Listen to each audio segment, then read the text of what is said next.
La profesora Martina es directora de la Escuela de Genética Médica de la Universidad de Catania.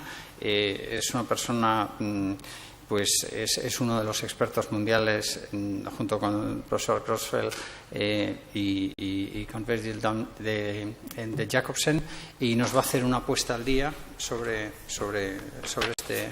este síndrome. Muy bien. Muchas gracias.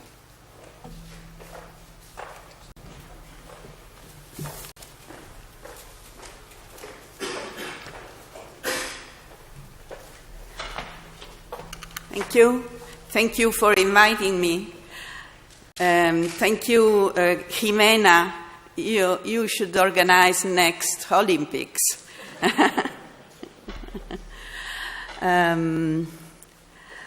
I started working with 11Qs in the middle of 1994-95, when I saw my first 3 patients. And they are a summary of what I know now.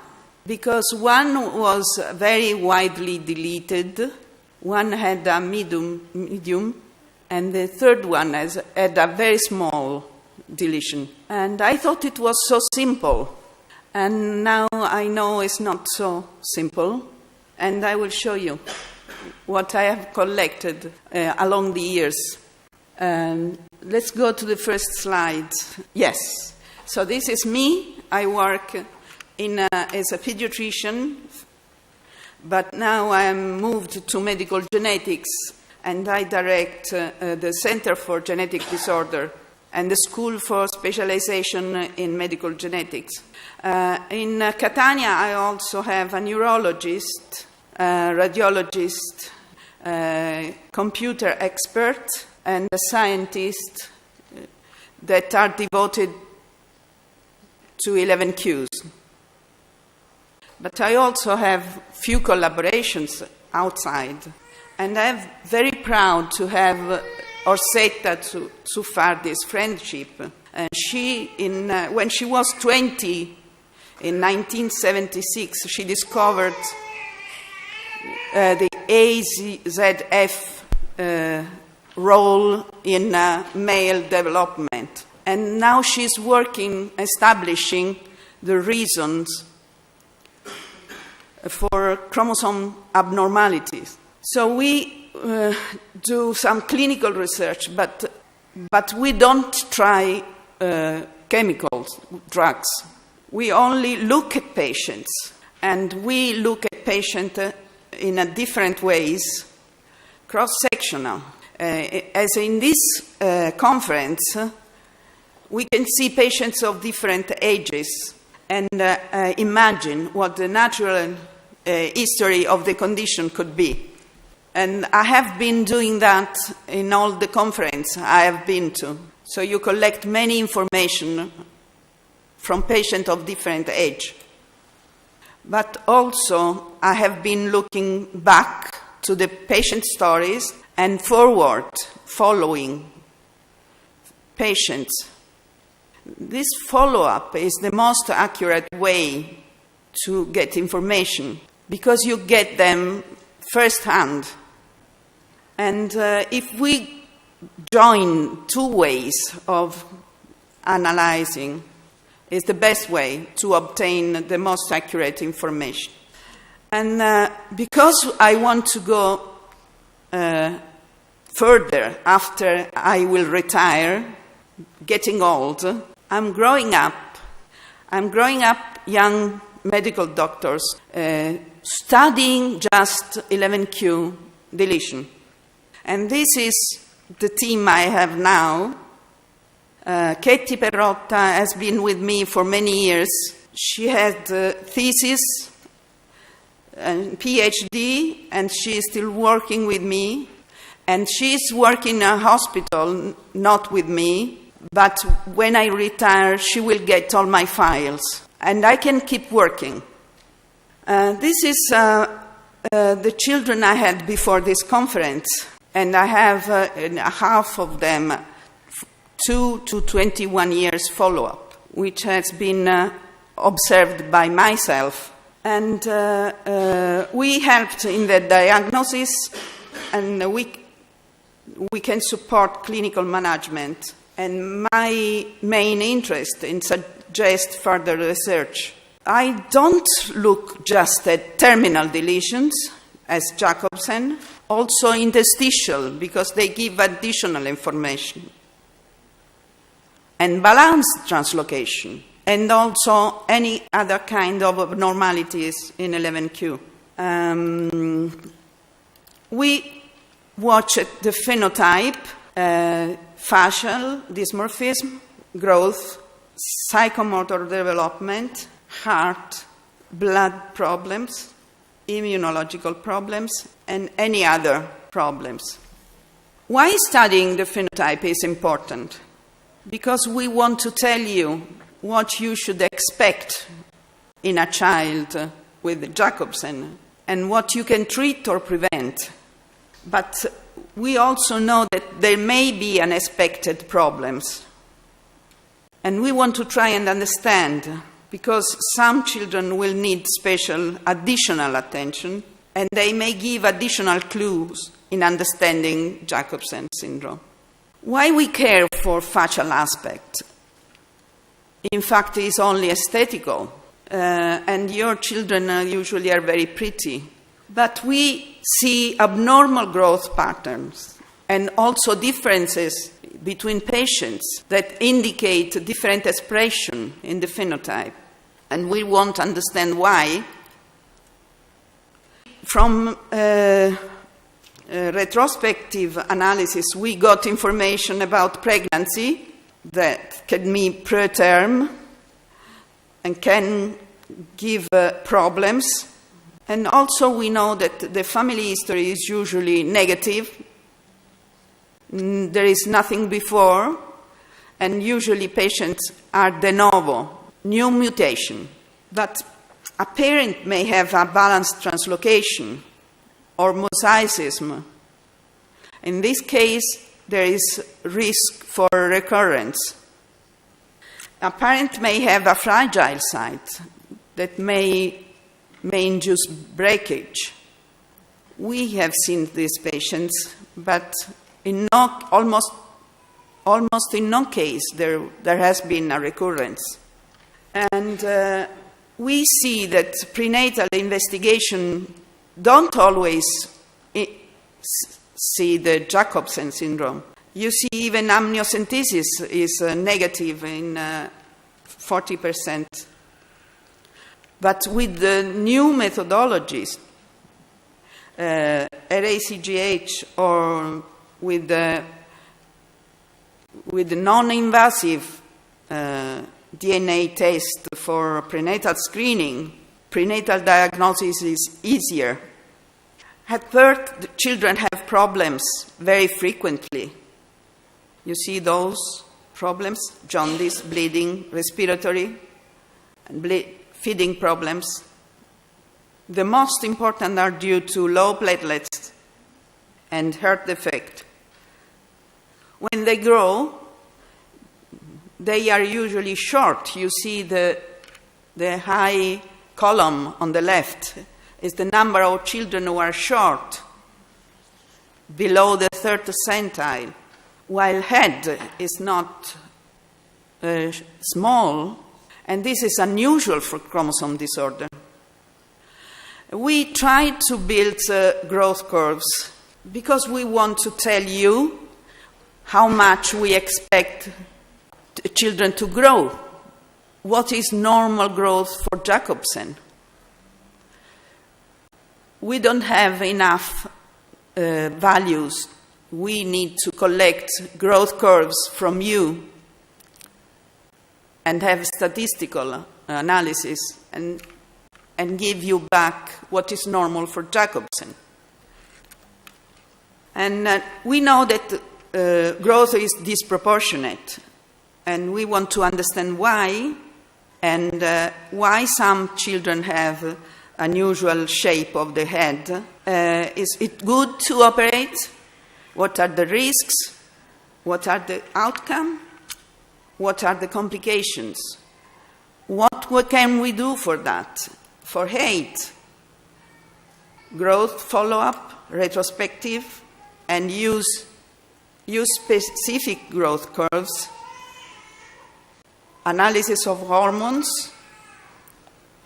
and for the head we want to have MRI.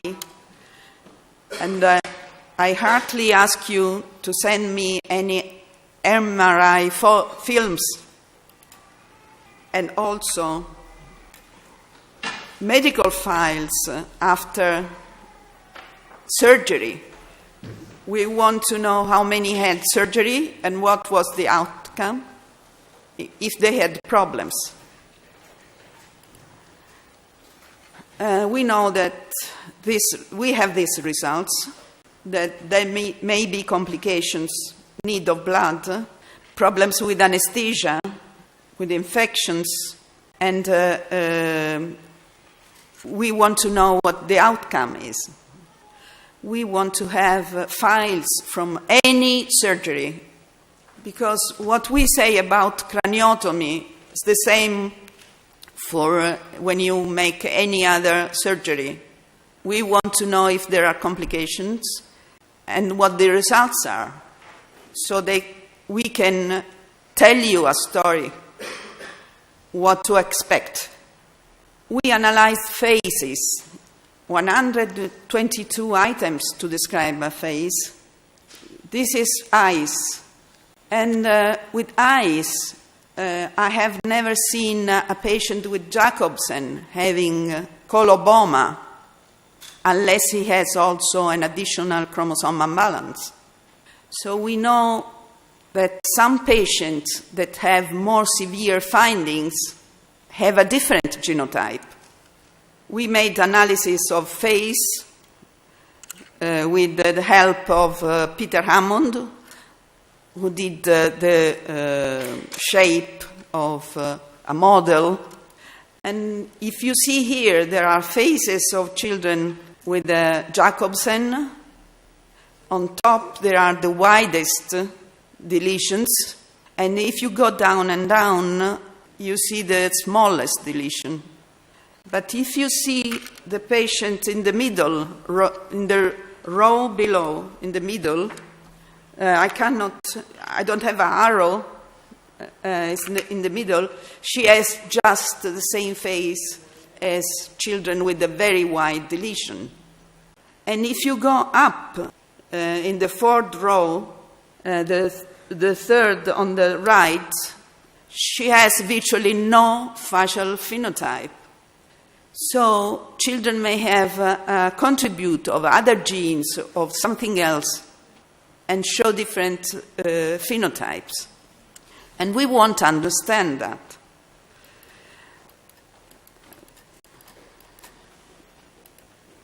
Hands are very, can you hear me? Hands are very funny looking, but feet are even more. If you see the big first toe, doesn't give any problem to the child, apart from shoes. But is something I can look at to see variability. And also, I collect any other sign in any other part of the body. What is most important is to study very well the abnormal findings that are very usual, and also those that are not usual, the unusual ones, for different reasons.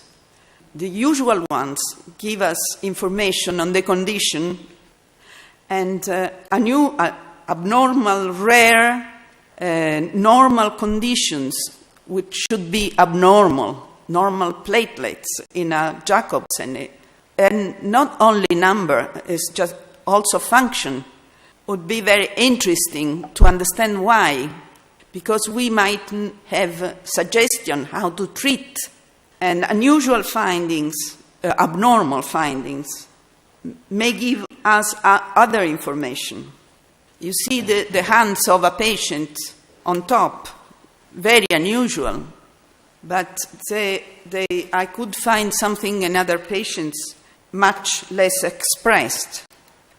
The skin is very peculiar, and there is eczema, warts, and difficult scarring. The skin is very thick. We want to extend evaluation of the skin, and I hope that Dr.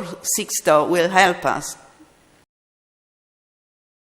We are not using drugs, as I told you, but if any child uses any drug, please let me know what the effect is. It works, it doesn't. In the follow-up, I saw spontaneous facial changes, growth, variation in platelets with age. We can see outcome after surgery. What happens with the heart, blood vessels. We saw scoliosis, obesity in older children, and skin problems again. And we can have information about clinical management. We want to know if there is any cancer risk. And last, the causes of death. This is the most difficult information to get, because it's difficult to be in touch with the parents when the children have died. But we want to know why. And if any of you is in touch with these families, please contact me and let us. We want to know the genotype, to compare phenotype with genotype, to understand the critical region that causes the phenotype. And we also want to understand the influences from other genes. We now have the next generation sequencing, the possibility to sequence the whole genome if we want, and we have money. So I think all these steps, traditional karyotype, FISH, CGH array, and then next generation sequencing and expression study, will give information. Let's not throw any of these techniques.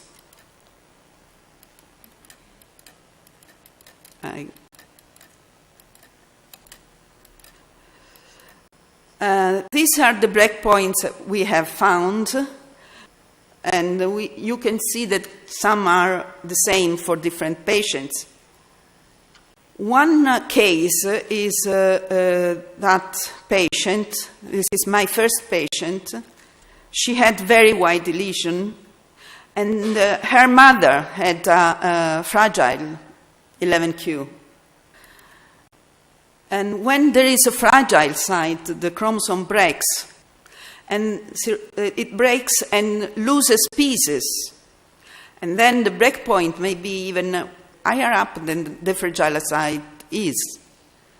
Because before it is healed, he has lost a bit of 11q. We suspected there might be more fragile cell, but this has not been proved. While you see here some breakpoints that look the same, but if we go with a more detailed array CGH, they may be different.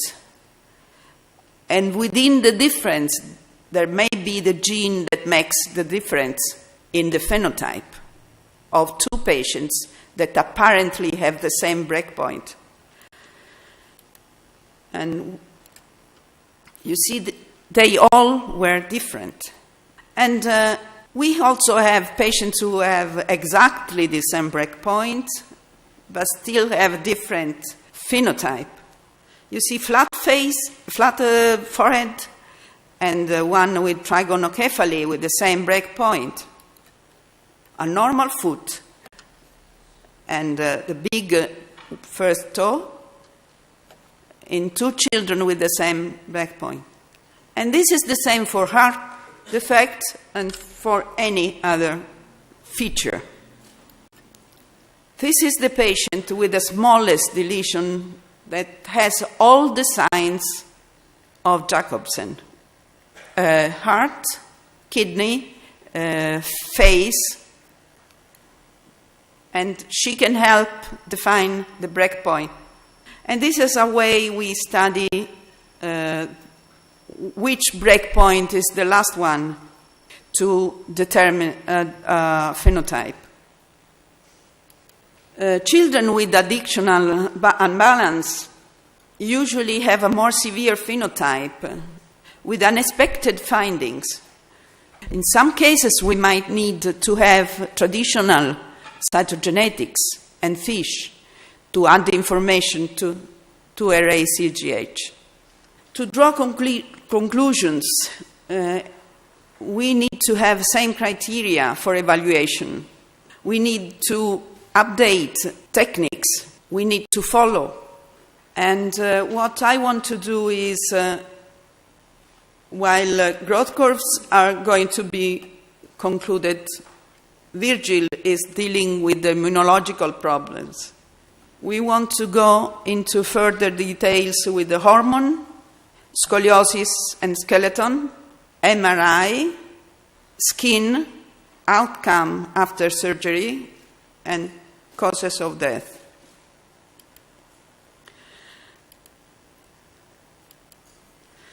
What to do? At diagnosis, general pediatrician evaluation and medical geneticist, heart, neurological, ultrasound of abdomen to look at kidneys, and also pyloric stenosis if there is vomiting, and eyes, and auditory tests, blood tests, endocrine, hand and feet x-rays, and immunological assessment.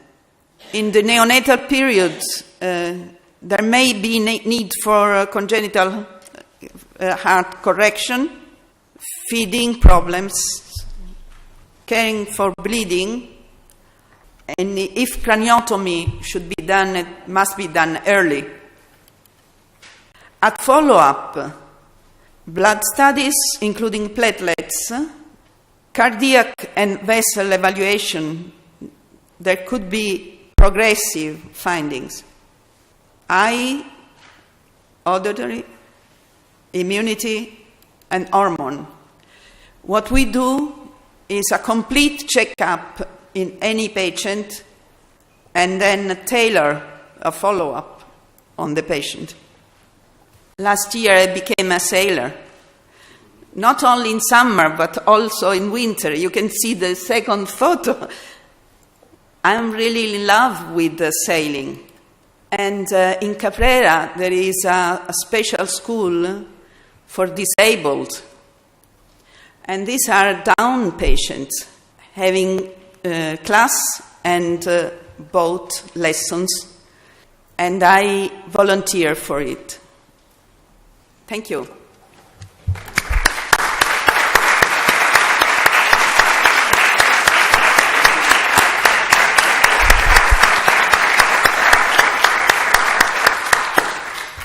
Thank you, Teresa, for the update and for making lives easy for the translators.